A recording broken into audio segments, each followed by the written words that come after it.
Hello दोस्तों, जय हिंद जय भारत। आज बात करते हैं एंटीमोनियम टार्ट के बारे में चर्चा करते हैं। ठीक है, एंटीमोनियम टार्ट को एक और भी नाम से जाना जाता है। इसको बोल सकते हैं एंटीमोनियम टार्ट्रिकम भी इसको कह सकते हैं। ये जो दवा होती है एंटीमोनियम टार्ट, ज्यादा करके लोग एंटीमोनियम टार्ट ही कहा जाता है। इसे बोलचाल भाषा में इसका बोलेंगे एंटीमोनियम टार्ट। इसको मतलब जिस प्रकार से एक व्यक्ति के 2-3 नाम होते हैं उसी प्रकार से एक मेडिसिन का 2 नाम है। ठीक है, तो ज्यादा करके इसको साधारण भाषा में बोला जाता है एंटीमोनियम टार्ट ही कहा जाता है। ये जो एंटीमोनियम टार्ट होती है ये मुख्य रूप से इस दवा का मुख्य प्रभाव जिससे रिस्पायरेटरी सिस्टम होती है उस पर ज्यादा इसका प्रभाव होता है। इससे रिस्पायरेटरी सिस्टम में जैसे हो गया जैसे कि ब्रोंचियल अस्थमा हो गया, निमोनिया हो गया, हुफिंग कफ हो गया यानी जिसको काली खांसी बोलते हैं, बुजुर्गों में पुरानी ब्रोंकाइटिस हो गया, तो इसमें ज़्यादा इसका असर देखने को मिलता है। किसी प्रकार से जैसे ब्रोंचियल अस्थमा होती है, किसी व्यक्ति को ब्रोंचियल अस्थमा होती है तो बता दूं उसको 3 टर्म से होकर गुजरना पड़ता है। ठीक है, तो उससे बताने से पहले अगर आप मेरे चैनल पर नए हैं तो मेरे चैनल को सब्सक्राइब कीजिएगा, सपोर्ट कीजिएगा, बेल आइकन को हिट कीजिएगा, शेयर जरूर कीजिएगा ताकि हर व्यक्ति के पास वीडियो पहुंच सके। तो बात करते हैं ब्रोंचियल अस्थमा। ठीक है, ब्रोंचियल अस्थमा किसी व्यक्ति को एडल्ट को, बुजुर्ग के, किसी व्यक्ति का मेल फीमेल किसी व्यक्ति को ब्रोंचियल अस्थमा होती है। ये ब्रोंचियल अस्थमा अचानक से होने वाली बीमारी नहीं होती, लेकिन क्या होता है कि पुरानी बीमारी होती है। ठीक है, क्रोनिक ब्रोंचियल अस्थमा जैसे लंबे समय से उसका सर्दी खांसी जुकाम था उसकी वजह से हो गया। ठीक है, इसमें क्या होता है इसको 3 अवस्था से उसको होकर गुजरना पड़ता है। कौन कौन? एक होता है जैसे इन्फ्लामेशन, ठीक है, दूसरा होता है ब्रोंचोस्पर्म, तीसरा पॉइंट होता है म्यूकस। तीनों से होकर गुजरना पड़ता है। इसमें क्या होता है कि मुख्य रूप से थोड़ा सा डिटेल चल देते हैं कि ब्रोंचियल अस्थमा ये जो लॉन्ग टर्म जो बीमारी होती है जिसमें सांस लेने वाली नलियां में क्या हो जाता है, सूजन हो जाती है, जिसमें लंग्स तक हवा पहुंचना मुश्किल हो जाता है। इसमें मरीज को 3 अवस्था से होकर गुजरना पड़ता है। पहला बताया था सूजन हो जाना, जकड़न हो जाना और बलगम, इससे होकर उसको गुजरना पड़ता है किसी व्यक्ति का होता है तो। ठीक है, इसमें क्या होता है, सूजन में क्या होता है, सूजन कहाँ पे हो गया तो इसको बोलते हैं इन्फ्लामेशन। सांस की नली जो होती है, तो सांस की नलियों में के अंदर की दीवार सूज जाती है, जिससे उसमें क्या होता है कि सांस की नलियाँ जो सूज जाती है, इन्फ्लामेशन हो जाती है, तो वहाँ पे हवा आने जाने में उसको दिक्कत होने लगती है। दूसरा जकड़न, जिसको बोलते हैं ब्रोंचोस्पर्म। ठीक है, इसमें क्या होता है कि ब्रोंचियल ट्यूब यानी नल जो ब्रोंचियल ट्यूब होती हैं नलियाँ जो आसपास के रास्ते सख्त हो जाती है, जिससे छोटा रास्ता हो जाता है सख्त। ठीक है, इन्फॉर्मेशन होकर जकड़ जाते हैं, सख्त हो जाते हैं, जिससे हवा आदान प्रदान के लिए फिर मुश्किल होने लगता है। ठीक है, दूसरा पॉइंट हुआ। अब तीसरा पॉइंट ये होता है म्यूकस, यानी शरीर ज्यादा बलगम बनाने लगता है जो रास्ते वो भी जाम कर देती है। 3 अवस्था हो गया से गुजरना पड़ता है, किसी व्यक्ति को होता है तब। अब थोड़ा सा इसमें चर्चा करते हैं कि ब्रोंचियल अस्थमा हो गया तो क्या क्या लक्षण देखने को मिल सकता है। ठीक है, इसमें लक्षण बहुत सारे देखने को मिल सकते हैं, जैसे सांस फूलना।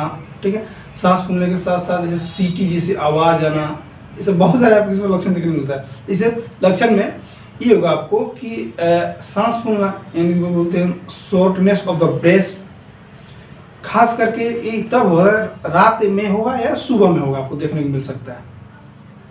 सीटी जैसी आवाज आना, सीटी जैसे जिसे बोलते हैं वीचिंग, ये क्या होगा, सांस छोड़ते समय छाती के बारीक सीटी बनने जैसे आवाज आएगा। ठीक है, तो समझिएगा कि इसको ब्रोंचियल अस्थमा हो चुकी है। ठीक है, इसमें ये भी होता है जैसे कि छाती में जकड़न, ऐसा महसूस होता है किसी व्यक्ति को जैसे कि किसी की छाती कोई कस कर बांध दिया हो। ठीक, ऐसा महसूस होगा उसको।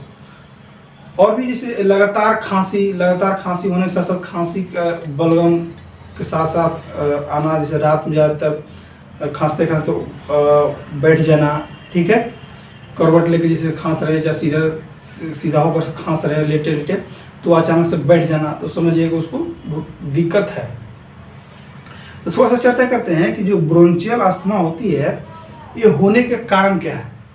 ठीक है, ब्रोंचियल अस्थमा होने के बहुत सारे कारण हो सकते हैं। बता दूं कि ये लॉन्ग टर्म होने वाली बीमारी होती है जो अचानक से नहीं होता है। ठीक है, इसमें क्या होने का मुख्य रीजन पर डिपेंड करता है कि क्यों हुआ है।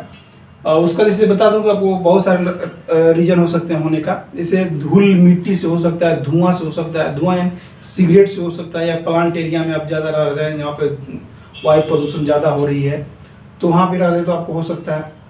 चूल्हे के धुआं जो खाना बनता है वहाँ से भी आपको हो सकता है।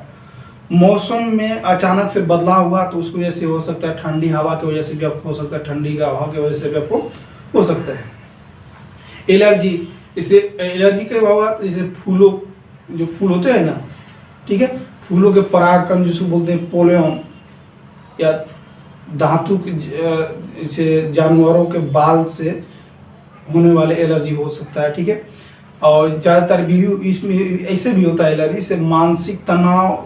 ज़्यादा मानसिक तनाव में क्या होता है कि ज़्यादा करके जैसे किसी इंसान को गुस्सा कर रहे हैं, ठीक है, या किसी डिप्रेशन, कोई बात लेकर डिप्रेशन में रह रहे हैं तो आपके ये हो सकता है, ये दौरा भी पड़ सकता है। ठीक है, या ज़्यादा रो रहे हैं तो पर भी आपको दौरा पड़ने का चांस हो सकता है। ये सब ब्रोंचियल अस्थमा होने के कारण हो सकता है।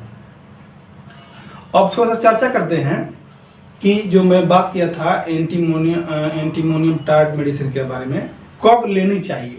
ठीक है, एंटीमोनियम टार्ट मेडिसिन तब ले जब मैं जो लक्षण बता रहा हूँ इस सबसे आपको साइन सिम्टम दिखे तो आप उसको ले सकते हैं। ठीक है, इससे छाती में बहुत ज़्यादा घरघराहट की आवाज़ हो, पहला लक्षण छाती में बहुत ज़्यादा घरघराहट की आवाज़ हो। ठीक है, जब सांस ले रहे हैं, चाहे बोल रहे हैं तो खरखराहट की आवाज़ आ रहा है, चाहे सो रहे हैं तो घरघराहट की आवाज़ आ रहा है, बोल रहे हैं तो कभी घरघराहट की आवाज़ आ रहा है, तब ले। दूसरा का सांस लेने में इतनी दिक्कत हो रही है जिससे मरीज के उठना बैठना में दिक्कत पड़ रहा है। जैसे सांस लेने में इतना दिक्कत हो रहा है कि मरीज सोया हुआ है तो उसको लग रहा है उठना पड़ जा रहा है, बैठना पड़ जा रहा है, उसको उठकर सो उठते हैं ना, ठीक है, बैठना पड़ जा रहा है उसको, ऐसा तो समझिए कि उसको एंटीमोनियम टार्ट मेडिसिन लेने की जरूरत है।